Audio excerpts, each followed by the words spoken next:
Hello and welcome to DSA with DR.SUNDAY and BAMISAYE Victor.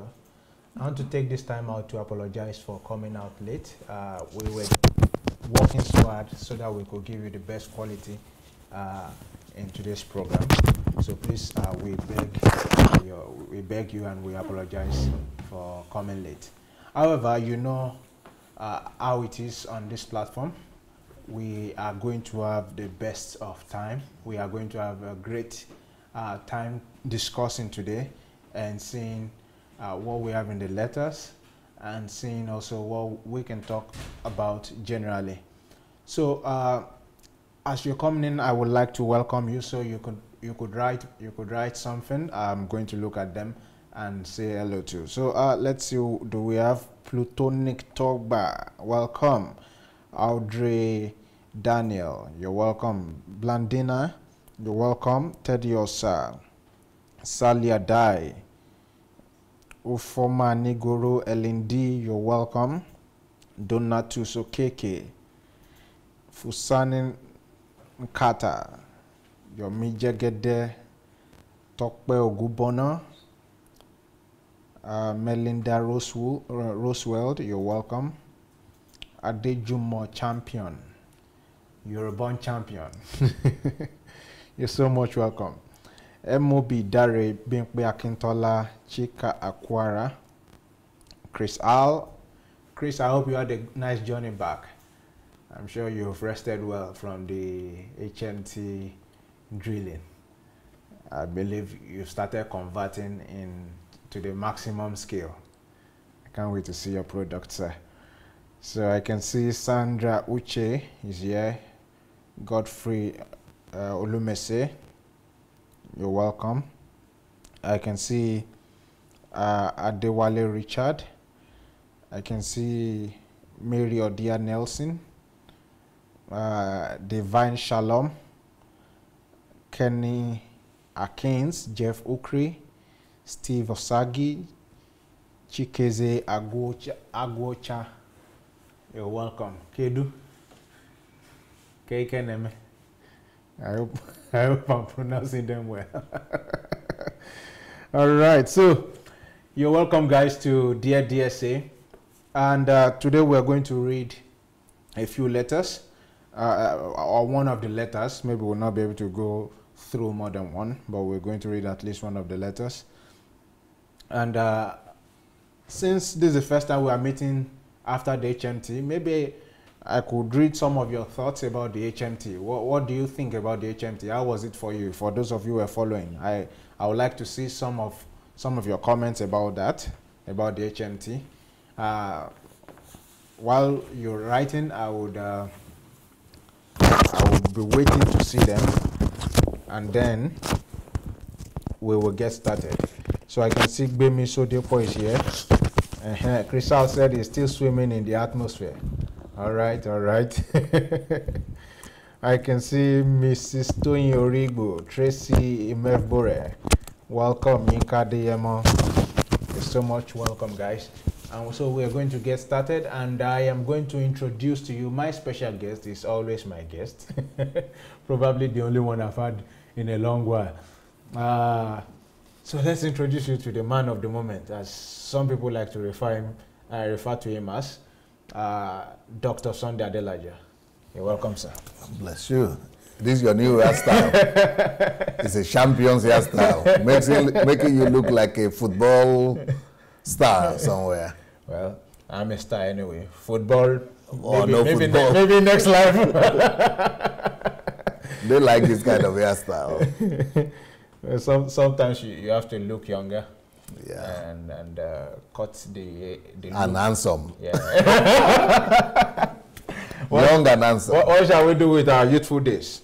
We won't be able to explain if we are not looking handsome now. Beautiful, beautiful. And you have to have it for the records too. Hopefully I don't go bald. If I do, they will know. You still have about 30 years for that one. All right, DSA. It's been some days after HMT. How are you feeling? I'm just going from one program to the other. There's no difference, HMT or any other one that I'm doing. As far as I'm concerned, I'm just doing what I need to do, right? Today I was busy the whole day getting my thoughts together about Christianity and Islam. And I plan to do a program one time, a broadcast series on why no sane human being should believe in Islam. And so I was researching that today. I've been working on it for 3 years so that when I come on stage, there is nobody that will be left with a doubt that Islam is fraud. And so, yeah, that's what I've been working. I've left HMT. You know, for me, all these programs is just an opportunity for me to release what I have inside. So I've been able to release one major part of what I have inside with this HMT and conversion. I've been talking about conversion now for 2 years, little by little, just mentioning it here and there. But this HMT, I was really able to release what is inside of me, and I'm happy. So now I'm planning to release other things that I have inside of me. One of them is to prove that black people are not cursed. So I want to do a series on that. That's why I've been asking for people who could help with PowerPoint, and the people who will volunteer to help me with PowerPoint, because I have so many. I have like materials for 2,000 pages of PowerPoints.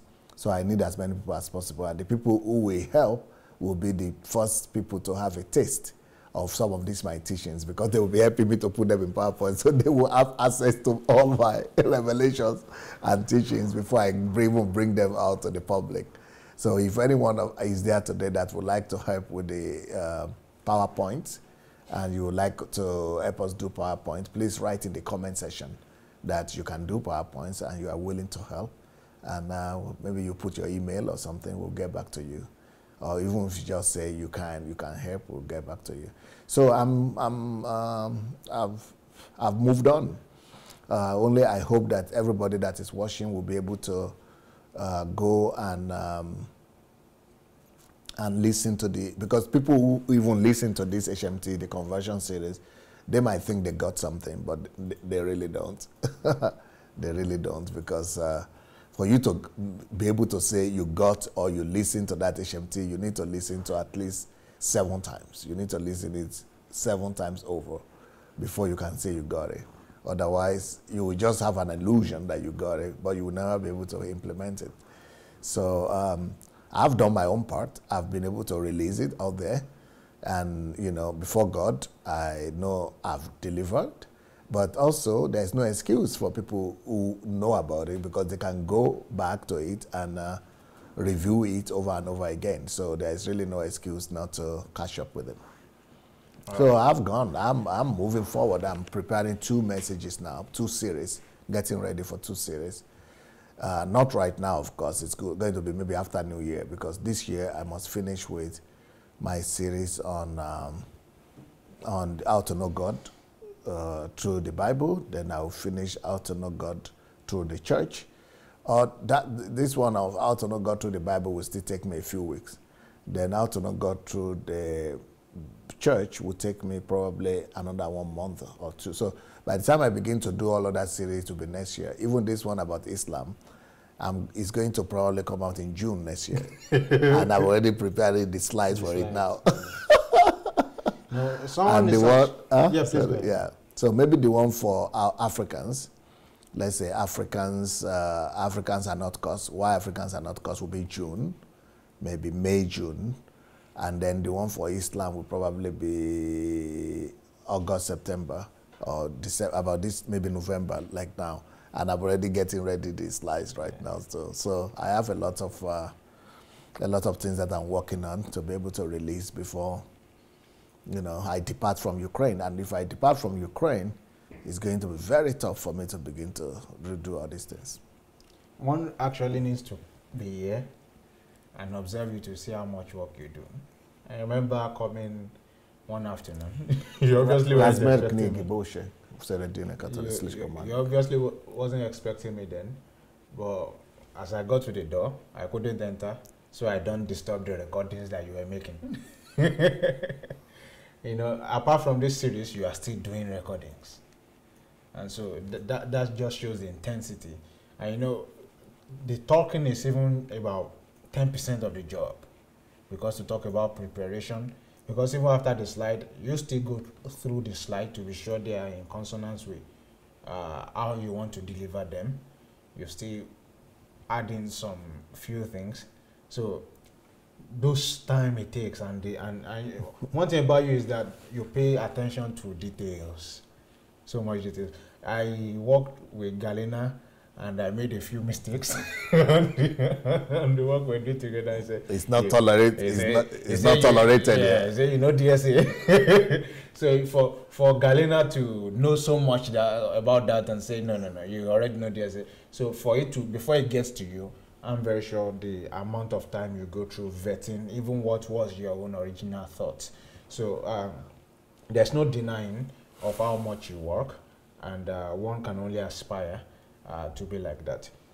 Although with the moderation and understanding of the individual's limits, so you don't get stressed, because I've been a victim of that. Yeah, I don't wreck your health. Yeah.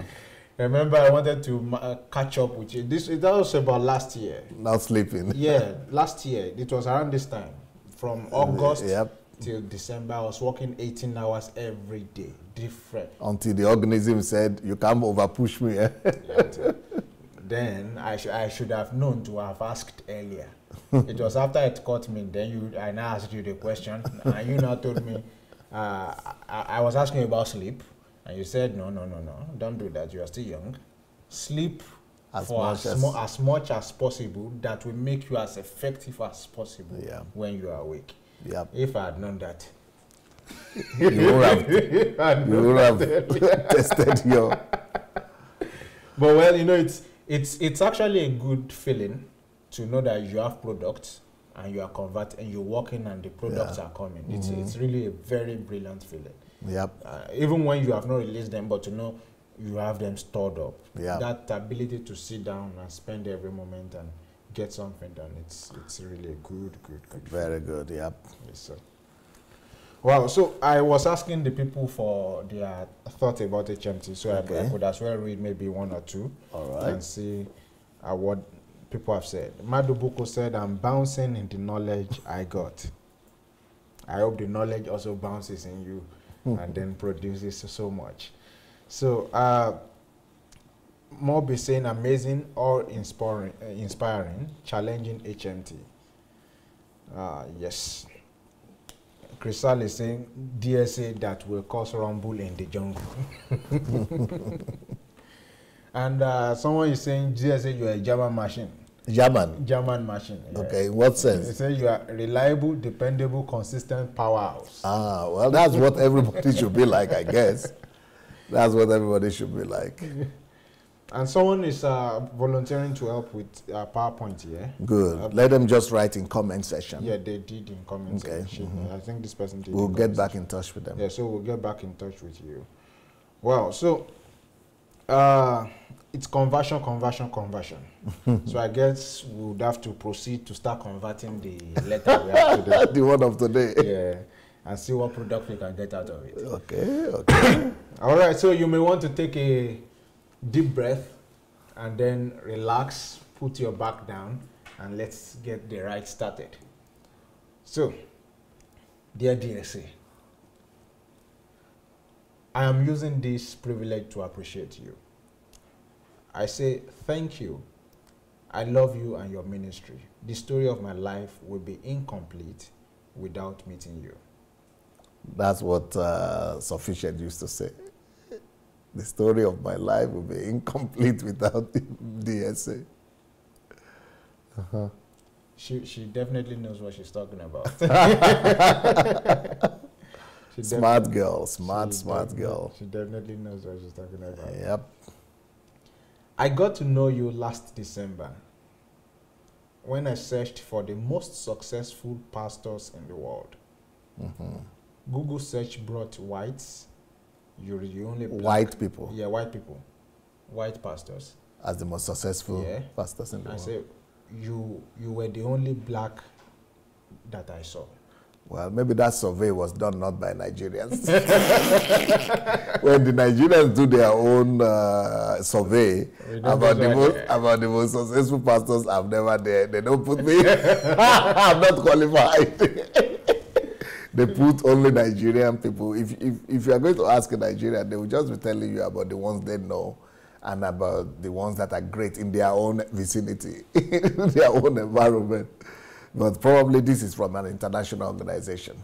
Yeah, but even at that, maybe we could have a little discussion about that. Okay. I know you are doing a series with Anu right now called Pastoring Without Tears. Yes. And I believe that has been a platform to have helped a lot of people who are actually sincere but found themselves in the wrong environment. Mm-hmm. And you know, early enough, I learned about misplaced environment. And no matter how much you plant in a misplaced environment, just like the parable of seeds, it will not produce. And so many of these people are frustrated. They have the heart, the clean desire, but it's either they have the wrong knowledge or they are not in the right environment. And you've been doing this series on Pastoring Without Tears. So 2 questions I would like to ask. First, what drove you to that point to say, I have to do this? You know, you've written a book, your book could have been enough, but to start a whole series on that, what drove you there? Number 2, to you, what do you think makes a successful minister? To put that in the bracket of pastors and every other ministering office we have right now. What do you think actually makes them? So let me start with your first question. So what informed my doing this program, Pastoring Without Tears? First of all, I wanted I used to talk about these ministers, and I used to kind of criticize and correct and attack their doctrines and their wrong practices. Some people were calling in and saying, okay, now we got it, that things are done wrong. And why don't you do something about how to do it right? And I think that was a thoughtful criticism of what I was doing, or thoughtful observation. So I said, yes, I have a plan to do that, and I had a plan to do that really. But I was planning to do it as recorded videos and then be releasing them every week. But now I thought, okay, because I had problem with editors, video editors, and I didn't have enough hands to be editing all these videos in English. The people I have here are Russian-speaking people. I needed English-speaking editors. So I was saying, instead of me waiting until I get the right people, why don't I just think of something else? So while I was praying about it, God gave me that scenario that we are doing with I know right now. That, okay, it's even better to do it like that, because people could call in, people could write in, we could make it lively, and I needed a pastor to join me in doing that. So, and since Anu was a pastor, I think it was a great idea to bring him in, and he agreed to it. So that is one thing. I wanted to show the people that we are not just about criticism, we are not just about condemnation, but we also want them to get it right. So what is the right way to do church?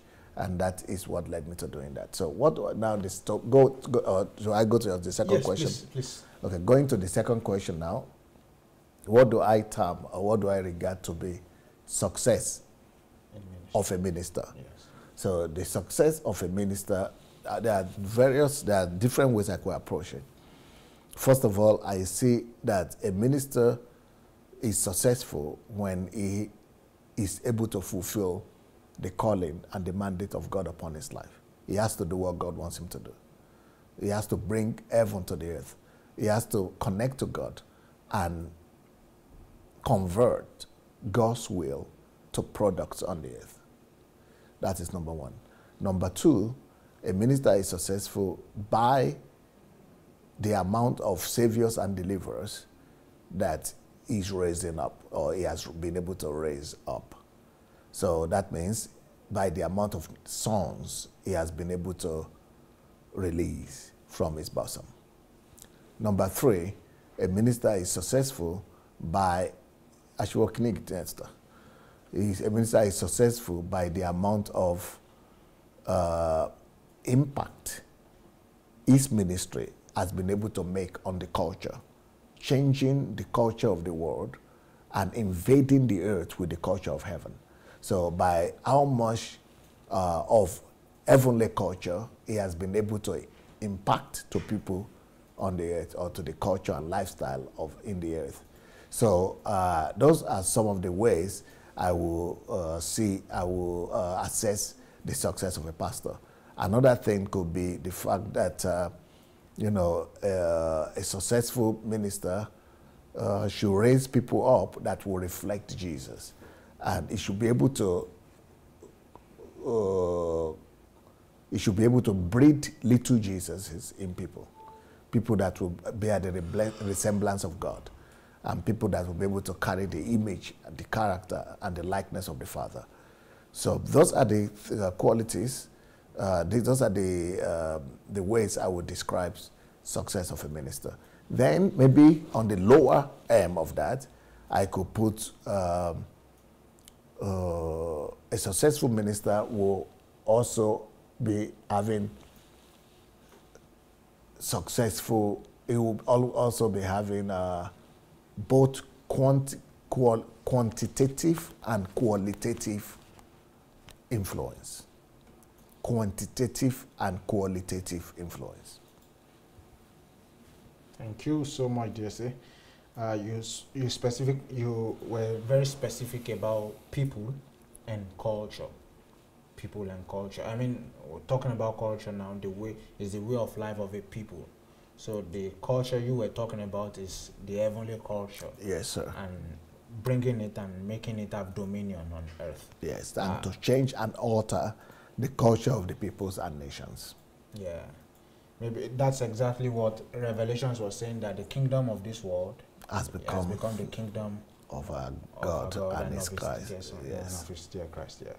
So thank you so much, DSA. That was very important, so that if you will be agreeing, of course, to the fact that you see yourself as a successful minister, and many people agree with that too. Well, it's difficult to clarify yourself as a successful minister. It's better for other people to say that, yes. But in any case, when other people say that, it's also important to know what your own view, your own definition of a successful minister is, and that was why I particularly asked that question. Of course, that may not be the parameters by which those who did that made the survey did that, but for me, I think it's also important to know what do you see as success, and I think the answer you gave is... Because the ones that are probably assessing me as a successful minister, just like people used to talk about me 10 years ago, 15 years ago, everybody, all the big men in Nigeria were referring to me as the pride and the gem of African Christianity and the symbol of the prophecy of Pa Elton that Nigeria will be like a gun and it will shoot people all over the world who will, be able to have success. So I was like their pride. All of them were talking about me. But when they were talking about me, they didn't know who I am, who I was, and they didn't know my content and what made me who I was. They just saw figures. They just saw large number of people, in another culture.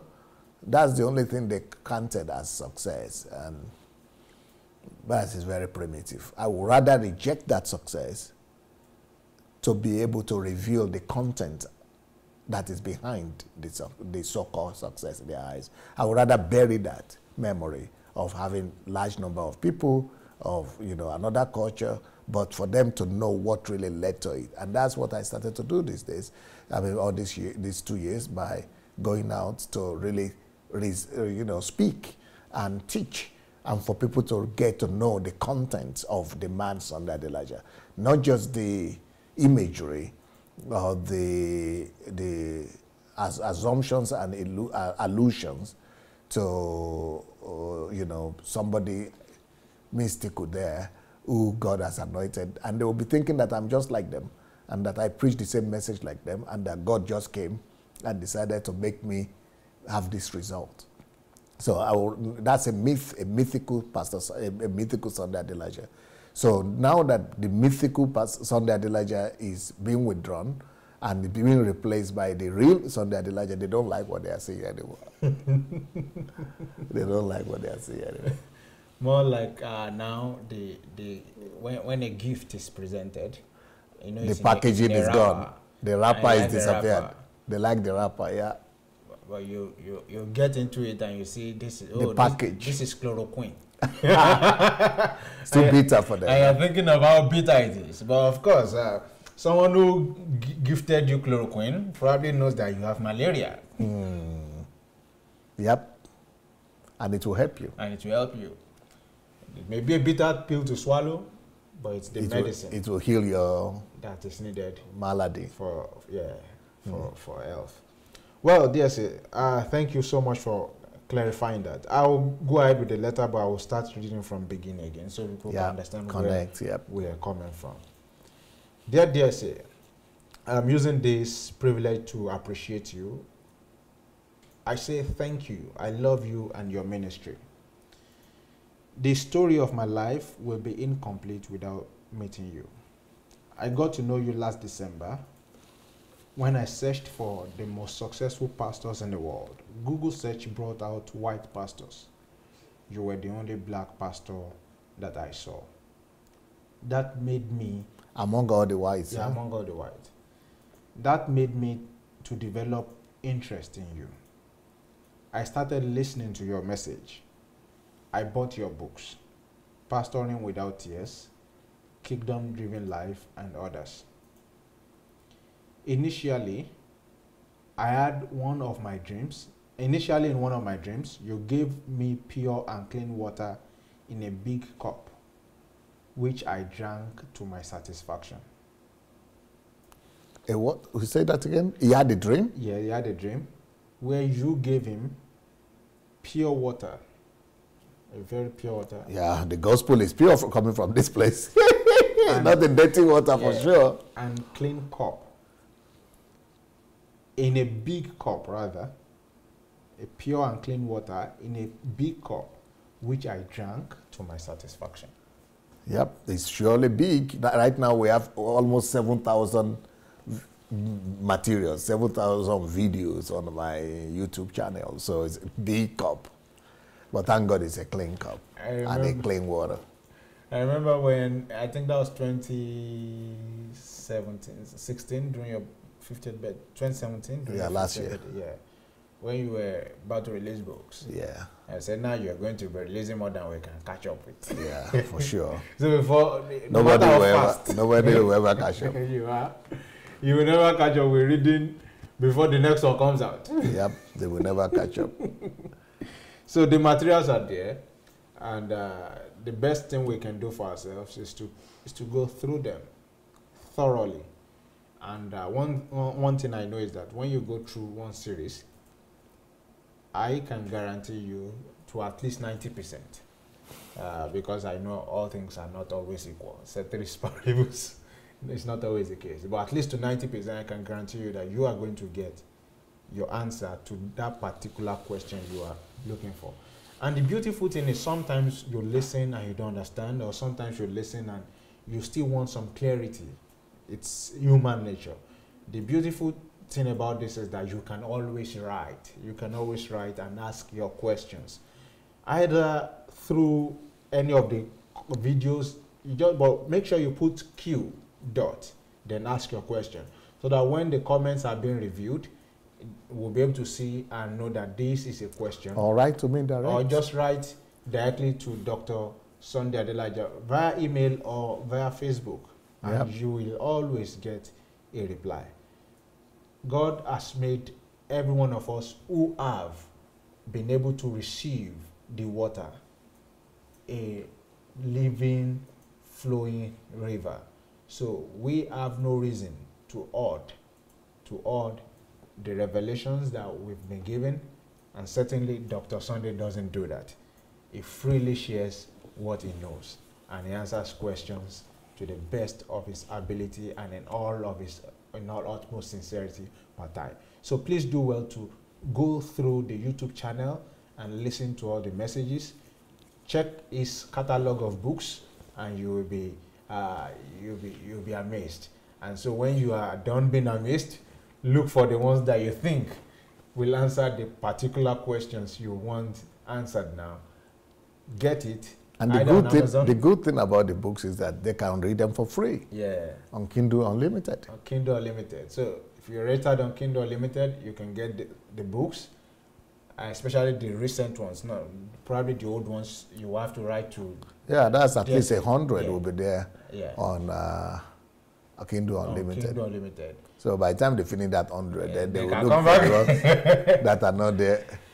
All right. So for those of you who would want hard copies, you can also get it. Yeah, by writing to the office. To dsasbooks@gmail.com. dsasbooks@gmail.com. So please do well to write and get yourself a copy of the book, and please get reading and start getting better. And also, I would like to remind us that we are looking for people who may want to volunteer to create PowerPoints. This may be a good time to be able to help us, to be able to help you and serve you better. So please, if you can and you want to help us to create PowerPoints for some of DSA's teachings that are coming up in the future, please indicate and we will get back to you. Thank you so much. So I'm going to continue the letter, sir. Okay. But this time around, I won't be going back. So he was talking about the dream he had. Yep. A pure and clean water in a big cup. So you have to start with a dream at least. Yeah, initially, in one of my dreams, okay, you gave me pure and clean water in a big cup, which I drank to my satisfaction. So he saw me in his dream. Yeah. And you explained why God talks to people in dreams. I did already. Yeah, I said you did. Yeah. People who missed it could go to conversion series. Yeah. On YouTube. Yep. Why God talks to people through dreams. Through the dreams. You will get that there. All right. So I'm going to continue now. Your messages have transformed my life and family in less than a year, compared to 24 years ago. Ooh. That I born again. That I got born again. Wow. 24 years. And 1 year. Less than 1 year. Override the 24 years. I think this gives credence to what the scripture has said, that and you shall know the truth, and the truth shall set you free. And you shall know the truth, and then the truth shall set you free. Knowing, the way Bible explains knowing, it's not just physical acquaintance, making acquaintance with. No, that's not what it is. It's getting to understand, getting to relate with, getting to have a relationship with something, intimacy. That is knowing. So you stay with it every time. It's always in your face. You always have something to do with it. And then because you know it, it will set you free. It will set you free. And because you know the truth, you will be free. I'm wondering, is it that a lot of people are not aware of their freedom just because you do not know the truth? And they do not know the truth. And then you mentioned it during the HMT, that people are under bondage to the level of how deceived they are. I'm paraphrasing what you said. And you were explaining with the Adam and Eve situation. So 1 year, less than 1 year of listening to the truth transformed his life beyond 24 years of being born again. Yeah, I hear that every time. Every time, almost every other person says that, if not every person says that. Then the question will be, what are people listening to in these churches? You know, even people who you or I try to invite to listen to this, our teachings, they will fight us. Because the Bible says that, "O death, where is your sting?" Or, "O grave, where is your, O death, where is your," yeah, is it your pain or your sting? Mm-hmm. Yeah, and "O death, grave, where is your victory?" Grave, yeah, where is your victory? "O death, where is your sting?" Or pain, and death, grave, where is your victory? So, but the sting of deception, and what makes deception very effective, is that by the time you are under deception, you don't even realize that you are under deception. That is the sting of deception. Deception is very, very subtle, and it's very, very effective. And what makes it effective is that the deceived doesn't know. You know, when you are you know that you are deceived, you are happy. You might not be happy, but you at least know that you have been deceived, and you can begin to move forward the way out. But when you are deceived and you don't even know about it, ooh, that is the danger, because you will not even be making any attempt to listen to any other thing. You will say, "I'm happy where I am," or "I'm grateful," or "I'm okay," or "It is you who are not okay that should be looking for something. Me, I didn't lose anything. I have nothing lost. And you are the ones who have lost something. Go and be looking for it." That is the danger, the sting of deception. And I think one of the greatest danger it portends usually is because it has semblance of truth. Yeah, because angel of Satan always comes with like angel of light. So that's deception. Guys, this guy said that 1 year, in less than a year of listening to these messages, he's been able to get more than 24 years. And it's real, because someone who has been blind for 24 years, when the scale falls, he can say, "I can see." You see, the reason why it is easy for our people to be deceived, Africans, is because we don't have the authority of the truth. Mm. So when there is no authority of the truth in any society, the truth becomes the authority. Mm. Deception becomes the authority. So the authority becomes the truth. So when there is no authority of the truth, the authority becomes the truth. So if you are the senior, anything you say is now the truth. If you are an elderly person, anything you say now becomes the truth. And the boss. If you are the richer person, because you have authority, anything you say now is accepted as the truth. If you are having position, or you are the pastor, anything you say is now viewed as the truth, because there is no authority of truth. And where there is no authority of truth, no established authority of the truth, that truth is the ultimate decider. When there is no authority of the truth in any society, deception is the order of the day, because anything that he has authority or has recognition becomes the truth. So truth then varies from, anybody that has anything to say, that anything, maybe it's senior, maybe it's your parents, maybe it's institution, maybe truth now has different coloration. So no absolutism of truth. It becomes relative. And what you explain now, sir, is why in Nigeria, or probably that's true for most of Africa and any other religiously inclined nation, one man's preferences easily passes as the ultimate truth. Yeah, it has to be from God. Because if the GO said it, if let's say Bishop Adeboye, Pastor Adeboye says, if you don't pay tithes, you will go to hell, people take that to be the truth. Why? Because it's an authority figure. So because there is no authority of the truth, authority becomes the truth. Authority of men, the people of authority becomes the truth. And how do we move from that point? enlightenment. You shall know the truth, and the truth shall set you free. And how do you know the truth? You shall, know the truth. And how would they know the truth? How would they hear if nobody is telling them? And somebody has to say it before they could hear. So we need to keep on talking until what goes around comes around. Yeah, but DSA, I have one question.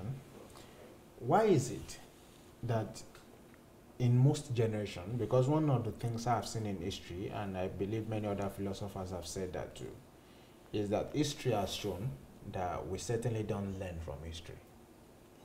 But one of the things that history especially in churches, I mean in societies where they don't read history. But one of the things history has shown is that people who speak the truth are always a valiant in their own time and hardly ever become legend until they are gone. Yes. Why is that? First of all, because familiarity breeds contempt. Anybody that is living in your own generation, you kind of see them as your contemporaries. And because they are contemporaries, you just see them that he's not smarter than me.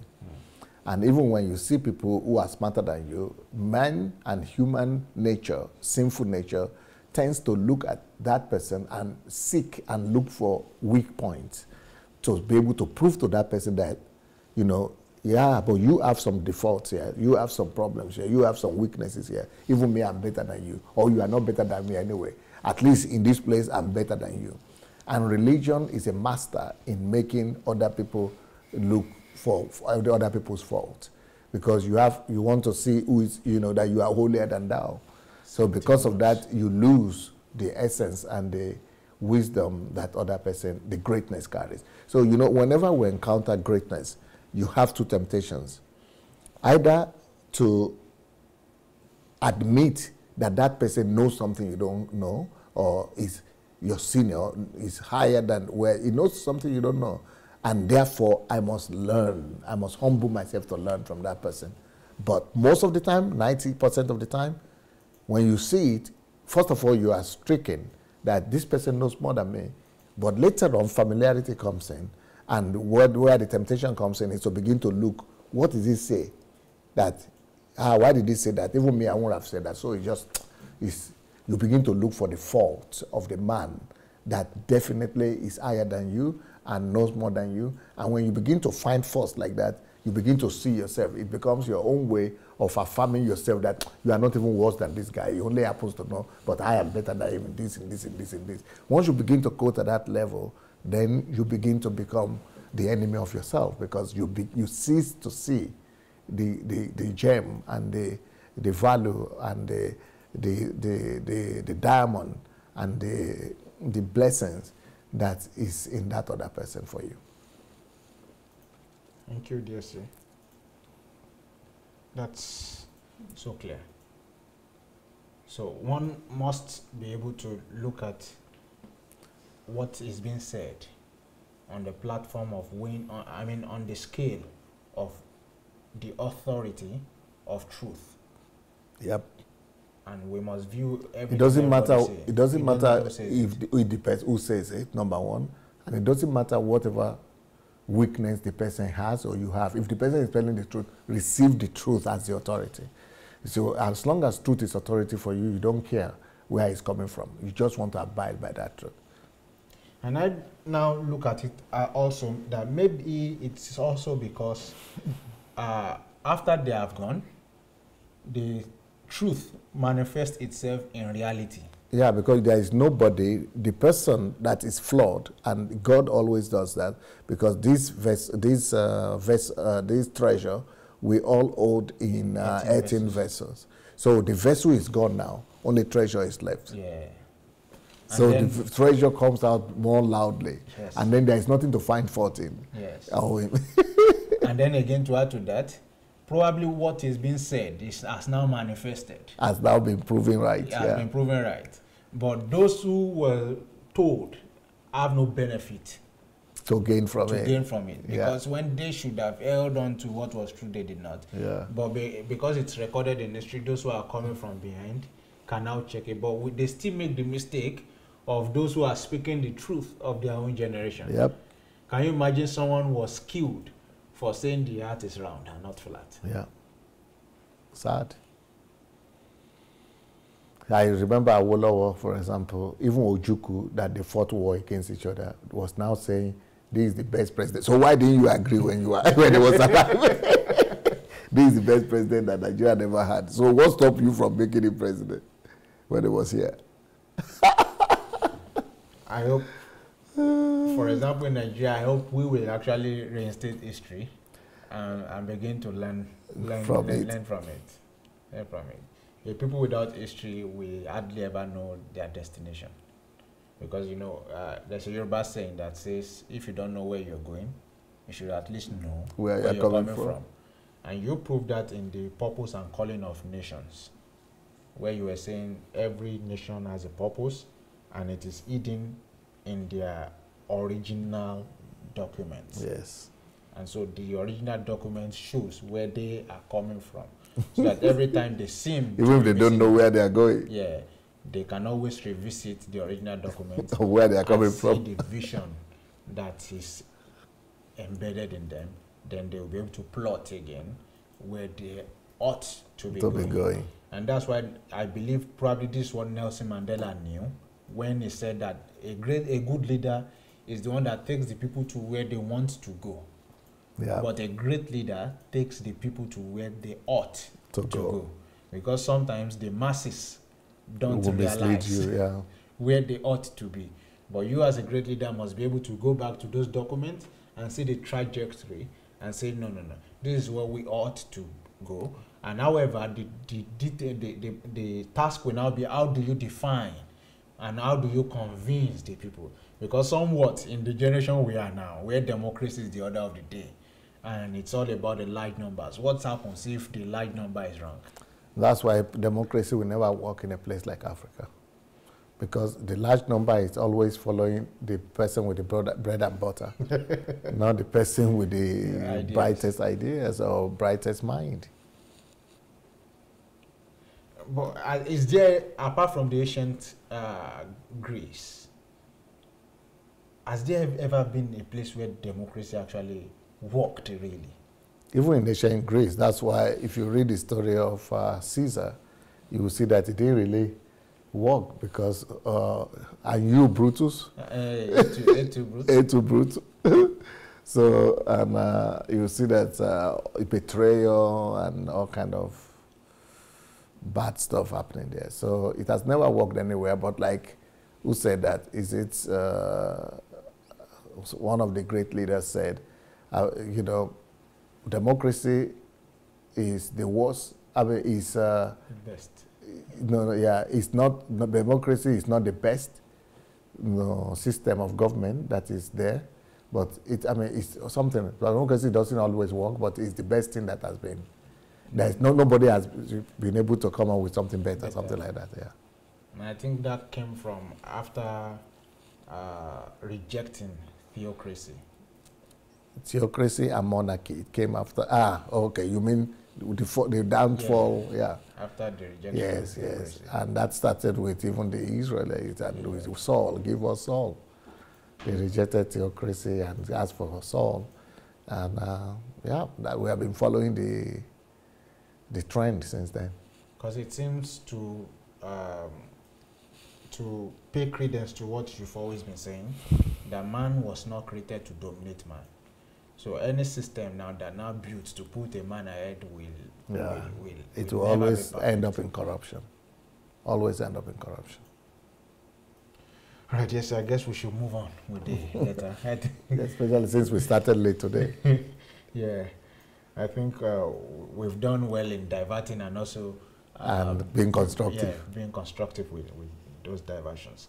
Well, DSA, I will continue from the point of his dream and then move on to the rest of the letters. So it says initially in one of my dreams, you gave me pure and clean water in a big cup, which I drank to my satisfaction. Your message transformed my life and family in less than a year compared to about 24 years ago that I got born again. I thank God we have been delivered from religion. With having Father, son relationship with God, which have brought growth to us as a Christian. We are divinely connected, liberated, feel peace and joy, filled with joy, peace, etc. Pastor, there are many more that I will see later. I say once again, I love you, God bless you, and help you. I'm looking forward to hearing from you soon. Amen. That's the end of the letter. Good. But there's a point I want us to pick here, which is the author is adducing that he has transferred, since listening to your message, he's been delivered from religion and now he enjoys a father to son relationship. Personal relationship with God. Relationship with God. Yeah, that's the ultimate agenda. If we could get people to have that, nothing matters. Nothing else matters. To some people who... Do you want to receive calls today? Can we have calls today? Okay. Okay. So to some people who love tangibility, and of course many of them have said that because they can't see God, they do not necessarily believe that he exists. But that's for some people. Some others also believe that he exists, but they want the tangibility of God. How then can we be able to explain to them, to be able to feel the tangibility of this father to son relationship with a God that they cannot see? That's the whole thing we spoke about last week, conversion. God converted himself to visible things. And they need to meet me. I go on television in Ukraine, I tell people, those days when they used to be atheists, I used to tell them, you say you're an atheist, you don't believe in God, agnostic, no problem. If you don't want to see God, just find me. If you get me, you get God. Because I'm his manifestation, I'm his expression. So if every Christian would be an expression of God, would be a son of God like that, an expression of the image of God, you cannot meet me and not see God. And that is what Jesus did. He was the expression of God. He was the express image of the invisible God. So we make the invisible God visible.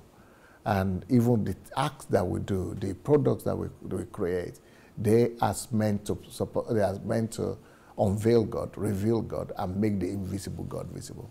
And that's why we have to study science and technology, so that through that we'll be able to create original ideas to even declare God on a higher level to people of the earth. Thank you, DSA. There's a trend that has been observed through history, that everywhere the wave of Christianity moved through, and Christianity in the sense of relationship with God, people really understood what it meant to be with God. Advancement, technological and social, political, has always followed. Where did Africa get it wrong? Yeah, because we were having the same thing. Gospel is only about less than 200 years in Africa, the gospel. And for those first years and the first, I think 140 years now, we have the gospel. So for the past 100 years, the gospel has brought Africa out of darkness. And the gospel has made Africa to become like Nigeria now, 50% illiterate. Before then, it was almost 100% illiterate. And, you know, there are cities, there are roads, there is a form of civilization. That's only because the gospel came to Africa, largely because. But in the last 40 years is when we all started getting it wrong. So we just need to, reject the gospel, the so-called gospel, the pseudo gospel that has been introduced to the African church in the last 40 years, which is the gospel of prosperity and word of faith, name it and claim it gospel. Once we reject that gospel, because that is not the gospel, and come back to the gospel that was there in the 70s, then, we'll return to the place of growth and yeah, an increase.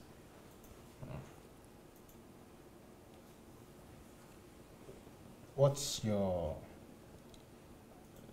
word in medicine will be called prognosis? Prognosis, yes. Yeah, of the Christianity in Africa. By the grace of God, like I said, I always say in the next 10 years, if God will allow me to get to Nigeria, that everything will change because people will get to know. I mean, 10 years after I get to Nigeria, that's what I mean. If I get to Nigeria, 10 years from that point, people will see Christianity for real. Christianity is going to come back to, is going to be released and set free from the shackles of today's deception, paganistic churches, syncretism practices, because people's eyes will be open. You wait, it will happen. Then a new generation of Africans, Christians, will arise.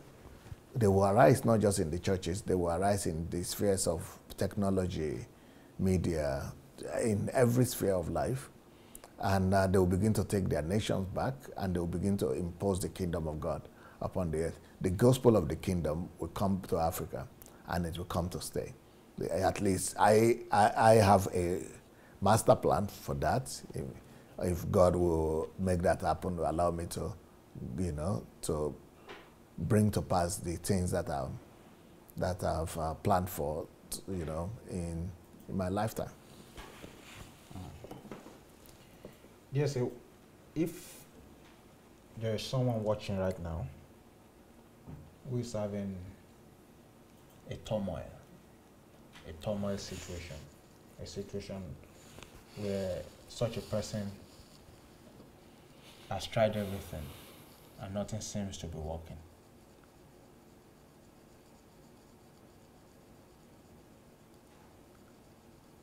but that person needs a word at this moment, what would you say? When you are desperate, you are in the best position of your life. To be desperate, and desperation is one of the greatest gifts God could give you. Because when you are desperate, you are ready to do anything. Some people are even desperate enough that they are ready to die. So when you are desperate, you are ready to pay the price. But when you are comfortable, you know that things must change, but you are not willing to pay the price. But if you are truly desperate, you will be willing to do anything just to make sure that things change.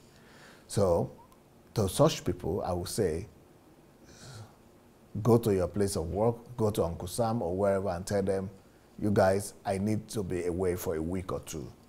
You know, if you don't even want to pay me, don't pay me. I'm going to lock myself up somewhere. Lock yourself up somewhere. You know, can you show the books again?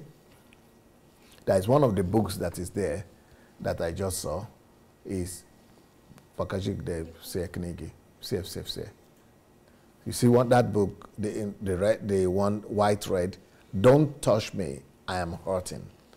That's talking about people who have tried everything, people who are in pain, people who are in desperate situation, and they just need to do something with themselves. Don't touch me, I'm hurting.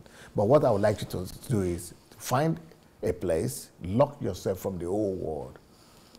When you wake up in the morning, let only God, let this your mouth and tongue speak only to God. Let this your ear never hear any man talk. Only you and God. That's what I normally do. When I go to solitude, especially in the early years, my eyes will never see any human being. My ears will not hear any human being. My mouth will not talk to any human being. I create a micro environment of heaven for myself, and only God. God becomes my reality. So by the time I get out of there, God, that environment that I've created, that I've invited, becomes my reality, because God now comes to manifest himself in a big way. So, and I will tell you to take some books with you, like this one, Don't Touch Me, I'm Hurting, or Hello, I'm Searching for Problems. Any of these books that you think could help you, or messages. Get some books that are good, get some messages with yourself, and just go and lock yourself there. And don't get out of there until God comes to you, and it will show up. And when God shows up, all mountains melt. All mountains will melt. No matter the height of your mountain, it will melt down. So guys, because I feel there's someone watching right now who is in that situation. Logged in. Yeah, you see, the other one say, why am I unlucky? We just had it. Yeah. You know, how to win in life. You know, all these things will get you out of your trouble. And since that person logged in and is going through that phase, so I believe for many others who will watch, that is exactly what you should do. Go spend some time with God. Yeah, but if you are the person that I'm seeing right now as well, that is, it's like you are in an accident, but something happened, one kind of accident. I don't know if it's a car accident or any kind of accident, but it affected your face. One side of your face and your head is been affected, damaged a little bit, and a great deal. And yeah, so that's the situation you are in, especially I think the left side of your body or your face especially. So you can touch yourself right now, and the Holy Spirit is touching you, and the reason He revealed it to me is because He wants you to be aware that He is aware, and He's revealing it so that you will just connect and know that God, your Father, cares for you. And even for the people we have not mentioned, the one Victor mentioned, and the one I mentioned, and even the ones we didn't mention, just know that God knows you, He cares for you, and if you could just right now switch to the Spirit and you know, contact and connect with God right now, you will see that He's there and He's ready to minister to you. And the other person that is having that problem with the shoulder, I think it's the right shoulder. It's like you are dislocated or disjointed in your shoulder there. God is taking care of it. You know, once we finish praying right now, or we finish ministering to you, you will begin to see the difference. A few people are also watching, and you have problem with your legs, with the joints of your legs, the lower joints and arthritis or whatever. But God is ministering to you now, and the person that is having problem with veins, the varicoses. Varicose. Yeah, varicose. God is also healing that person. So, yeah, and the person that is having a challenge with, what's it when you have too much fat in your body? What is? Cholesterol. Yeah. So God is also going to help you with that cholesterol situation. And yeah, you know, why don't you just reach out to God, no matter what your situation is. Someone is having sugar diabetes and a situation with blood and things. God is also reaching out to you. Just reach out to God by faith, and He's here with you. He's hearing you. He's seeing your situation. There is someone that is experiencing dizziness and uneasiness and dizziness because you have something in your head. Either it's a growth or something towards the back of your head, but it's closer to the center. And God is going to take care of that place right now and that one, and He's going to restore you. And the person that is having that stiffness in the neck, God is also ministering to you, or the problems with the toes and of your feet. God is also touching you. Just, you know, the Holy Spirit is right there with every one of you, no matter what it is. Just believe God for it, even if it is a problem of debt and money, financial situation. Reach out to God. He's right there with you, and He will come as a mighty deliverer on your behalf. Congratulations. Amen. Amen. Thank you so much, Jesse. And to all our viewers, I think we will be calling it a day at this point. Yeah, because in the next 30 minutes, we have our next program, which is how to know God through the Bible. How to know God through the Bible. So get ready, invite your friends and family members, and we are going to be talking on how to know God through the Bible in 30 minutes time. All right, so till then, I'll see you next week, Wednesday, on another episode of DR.SUNDAY. So thank you. My name is BAMISAYE Victor, and from DR.SUNDAY Adelaja, we're saying goodbye. Thank you. Thank you, sir. Peace.